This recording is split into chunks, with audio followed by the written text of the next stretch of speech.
If you've ever wondered, when should I hinge my wrists? How much should I hinge my wrists?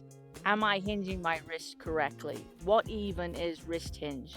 Then in this video, I'm gonna clear it all up for you, and by the end, you'll know how to load the club properly so you can strike the ball with effortless power.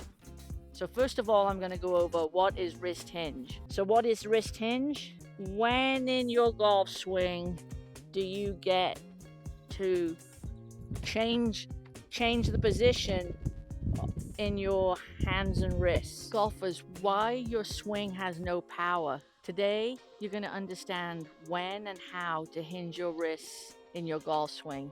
And from the very beginning, you can fix this wrist move. Unfortunately, most golfers hinge their wrists at the wrong time, or with the wrong amount, or with the wrong sequence. So this destroys their power, their flow, and their ability to strike the ball. Today I'm going to show you exactly when to hinge and how much you're going to hinge your wrists with this feedback.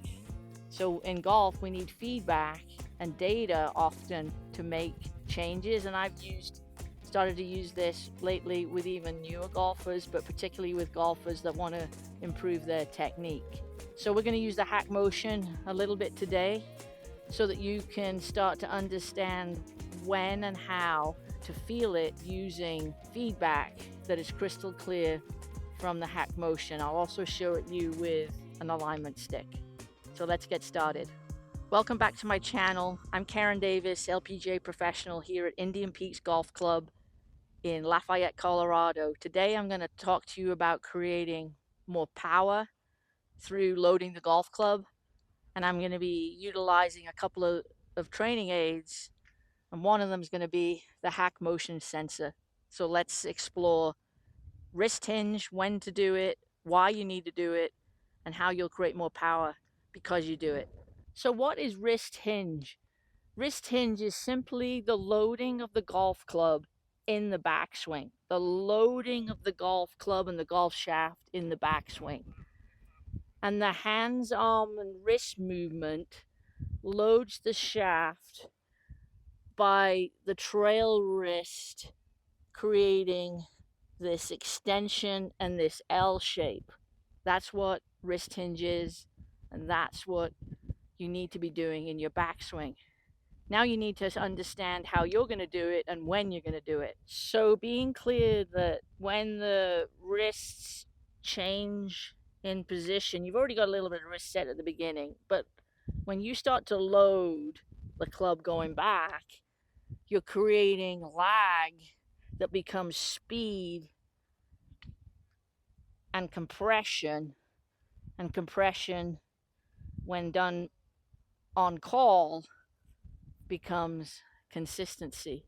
And this is why hinging, timing, and the hinge amount matter more than almost anything else in your backswing. So if I showed you a no hinge swing,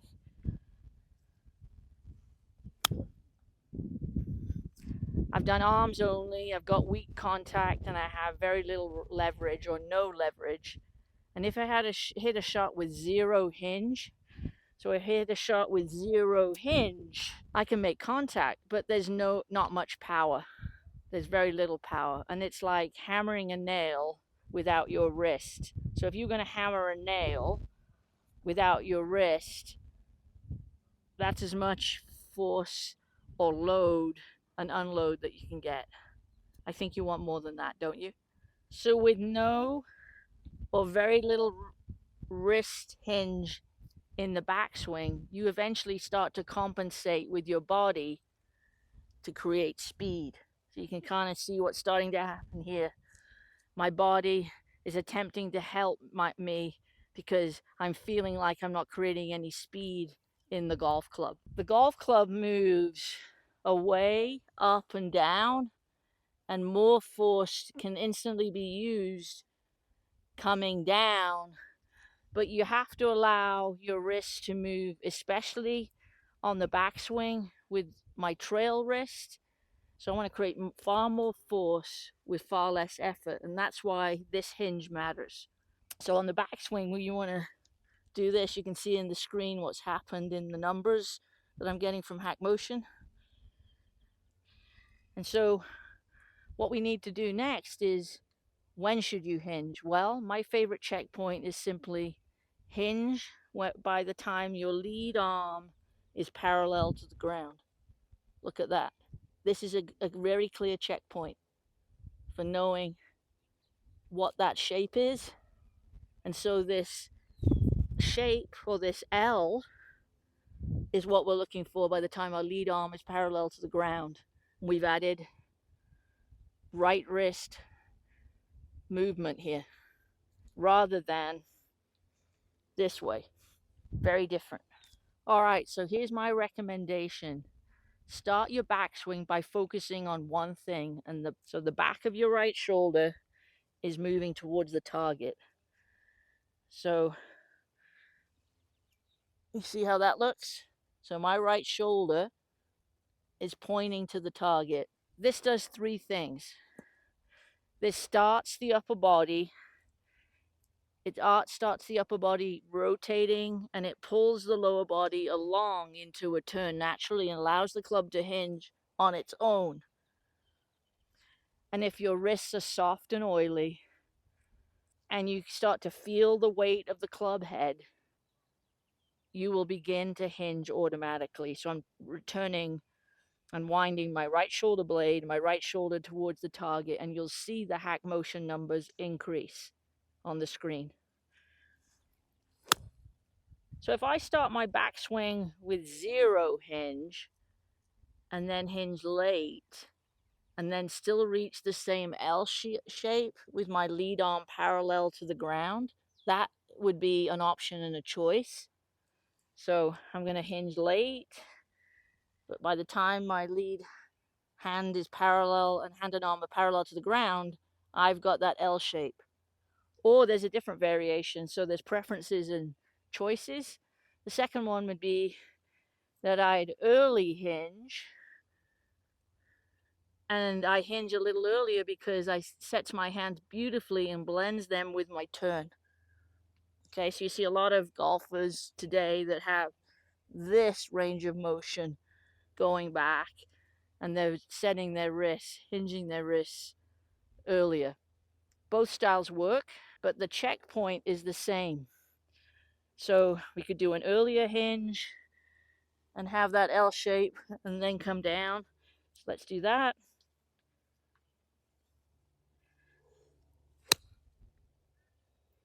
Now let's do slightly later wrist hinge.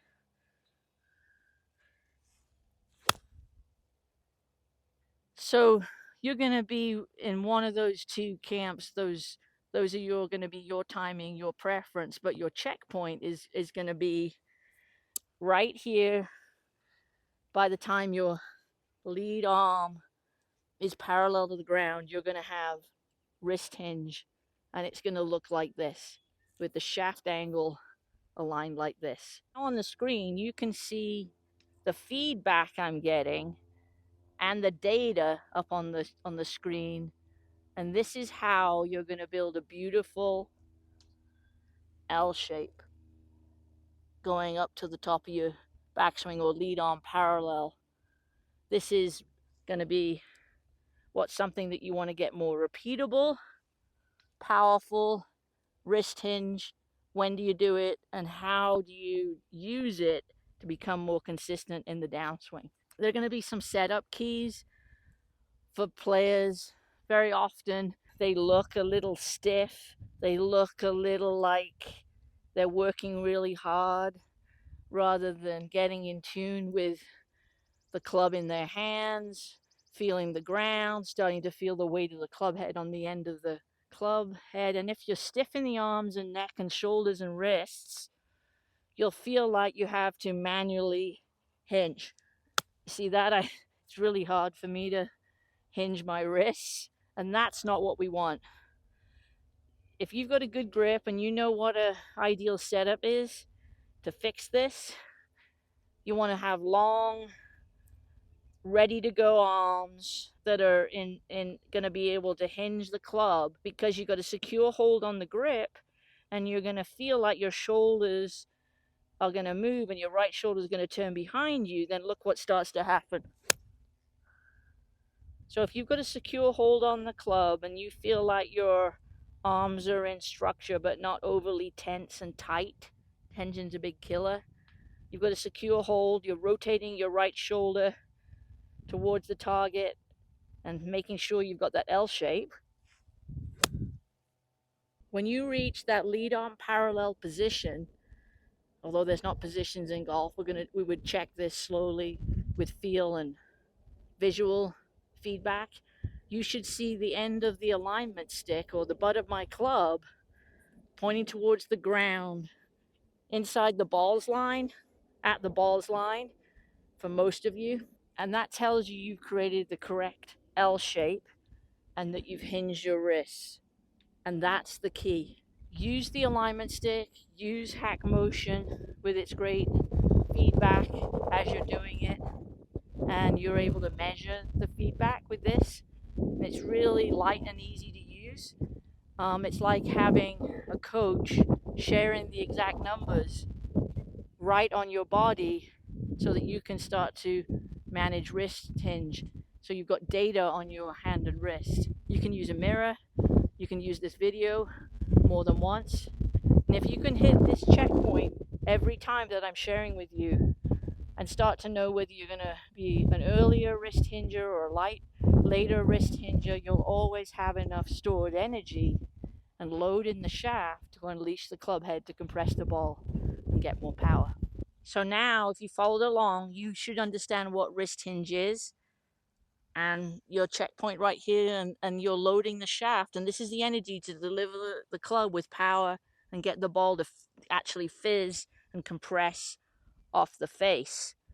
So I've got wrist hinge. Now the ball's going up in the air. And I'm starting to get compression. If this helps and you really start to understand and you're starting to implement this for yourself, then comment down below Hinge, Hinge below. I could send you my wrist set guide. If you're someone who's really interested in understanding the movement between your hands and your arms, your wrists in all areas of your game, then you could look down below. There's a link for HackMotion and you can get a percentage off. And then if you want more videos like this, especially for the driver, for the hybrids, for your fairways, any short game shot, make sure you subscribe to my channel. Leave me a comment down below. Give me a like. And you can improve and learn with feedback from something like this, but also taking your time and getting into these areas that you need to check that you're doing the best thing for you in your technique, and then working that into a fluid, flowing sequence golf swing that you can trust. So you can learn how to implement these new skills in golf, and something like this, the HackMotion, is something that's really great for feedback. Thanks for watching this week.